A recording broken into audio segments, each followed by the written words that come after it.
Hi, this is Carolyn, and I'm here with Erin, and we really appreciate Aileen being here. This was Erin's idea because she made a list of why being the captain is hard, or we were actually laughing before the episode as why captaining sucks.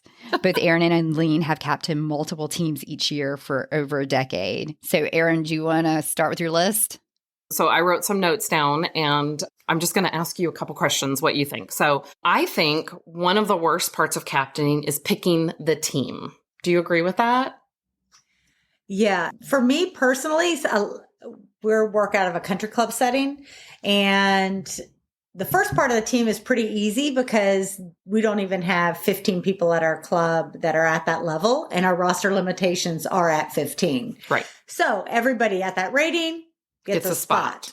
I think it really gets complicated when you have 25 people that want to play on one team, and then you have to divide up and how do you go and how all that works, which you've had to deal with that before. Mm-hmm. But as far as that goes, for me personally, I look at it then and then see what I need. Right. For instance, at the 4-0 level, we don't have singles players or people that want to play singles more than a couple times during the season.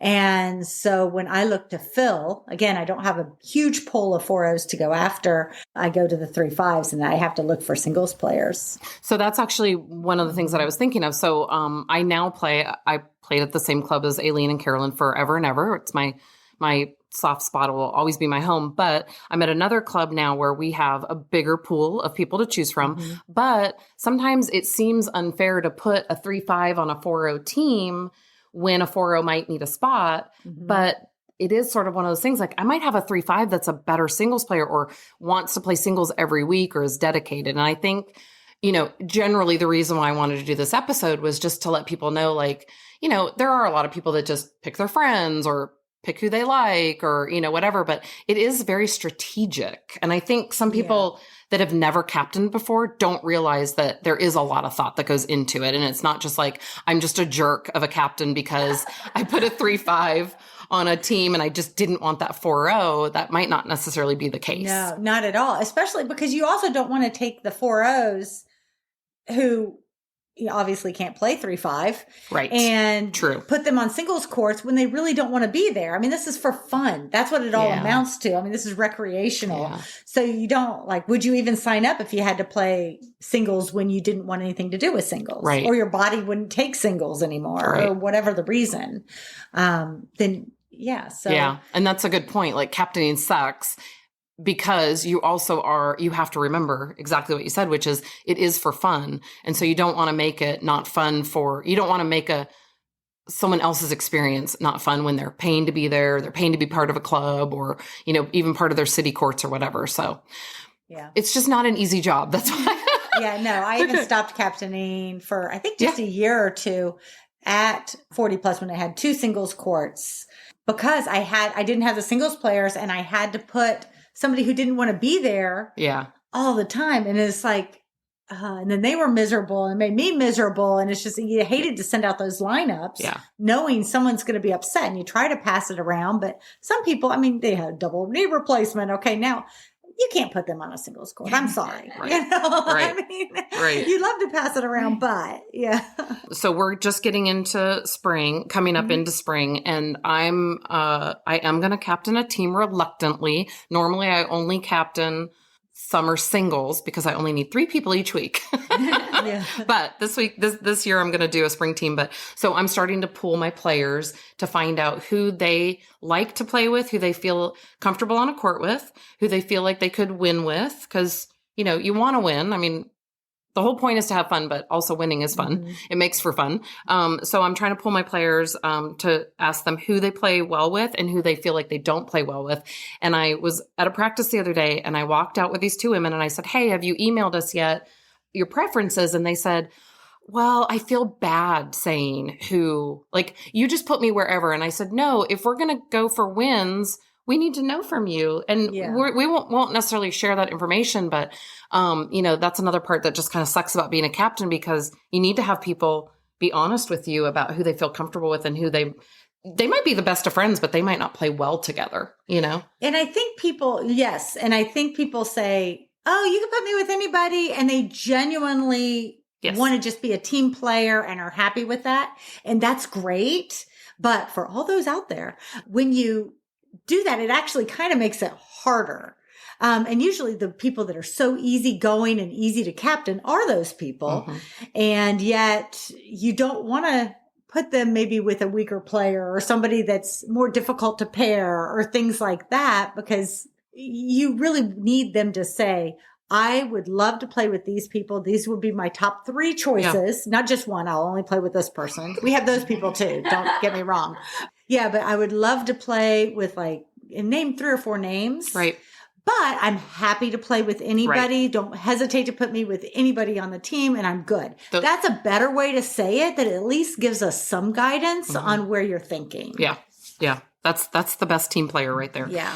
Okay. So another point is, as a captain, I think you should not be the keeper of all people's tennis. And what I mean by that is, as a captain, you're then the one in charge of lineups and communication with other teams. And so you kind of have this busy role throughout your season, but then sometimes you want to set up like a team clinic or a team practice. And then people sort of, it might be like, oh, I'm going to captain in the spring, so let's set up a clinic and just kind of see who good partnerships are and this, that, and the other. And then people rely on you to do that week after week. So I don't know. Then that's when I'm like, I'm not your personal secretary, your tennis secretary. You get that a lot. And that it gets old. It gets old, and then people don't come. It's like, do you want this? Do you not want this? I don't know. I tend to organize, we've done some trips, and so for the team and things like that. And I do kind of a kickoff event. Yeah. And I'm going to do that again this year. We did that last year just for team bonding. We had a lot of new people last year. And so it was like get to know you type stuff. Cute. Yeah. But as far as the clinics, somebody else was doing clinics, and that was all fun. But as far as inviting people to play, they do look to you to organize practices. And, then it's like if you play on your own, then they get offended if they weren't invited to play on there with you. And it's like, this is what I have to say. They have a phone and they can reserve a court too. Right. They can ask me to play. They don't organize anything. Is that my fault? I mean, everybody can organize fun tennis. Right. And some people just don't want to. They want to be asked all the time. Yeah. All the time. I'm sure you've gotten someone that said, you never asked me to practice. And you're like, well, you could ask me to practice. Right. Exactly. That's just it. I'm happy. If I'm available, Phone goes both ways. Yeah. Yeah, exactly. I'm giggling because as soon as you said that, I was thinking, when this doesn't happen is men's tennis. Right? No. Too bad Mike's not on. Yeah. Have you guys captained men? Oh, I've captained mixed doubles. Well, I know that's drama. Can you talk about that, Carolyn? I think from Mike's perspective? I think the only thing that Mike said, and I'd like to hear your pet peeves from captaining, just real quick, some of the ones that you guys have, is that men don't respond. Yes. Yeah, not at all. So you don't know if they're going to show up. It's not that they're not going to get mad at you for what court they're on. It's that you don't know if they're actually going to show up to play on a court. Right. Yeah.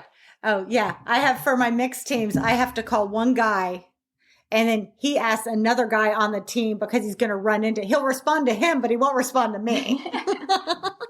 Exactly. Because they kind of work together. Right. Some way. Right. And so it's like, okay, you won't pick up for me, but you'll pick up for them. You let me know. And I'm like, hate to pull you in, but. We should do a whole nother podcast on the differences between captaining men's teams and women's teams. I think we should do that for sure. Yeah. And just to reiterate all those other points that I said, and this is why it's hard to captain, is at some point, someone, at least one person, will hate you at some point for being the captain, even though you've thought about the lineups and you've thought about their feelings and you've thought about what courts you should put them on and you thought about how to best get them a win and how to get them to practice. And they will eventually, at least one person will absolutely think that you're the worst. Completely. Right? All the time. And it's like those people, you mentioned it before. It's I don't want to play one. I don't want to play one because, okay, they're mental about one. No problem.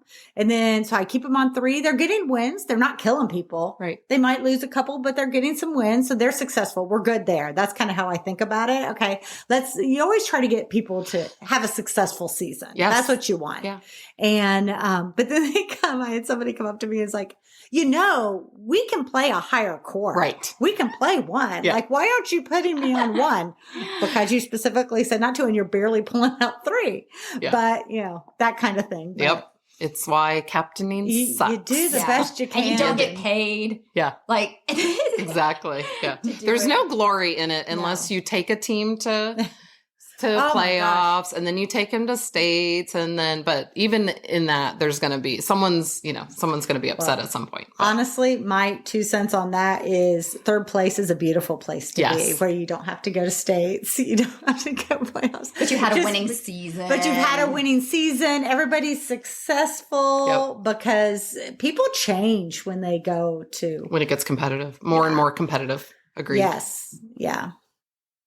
There is one more episode where Erin and Aileen discuss why captaining is hard or why it sucks. And they also tell us their number 1 pet peeve as a captain. Thanks so much for listening and hope to see you on the court soon.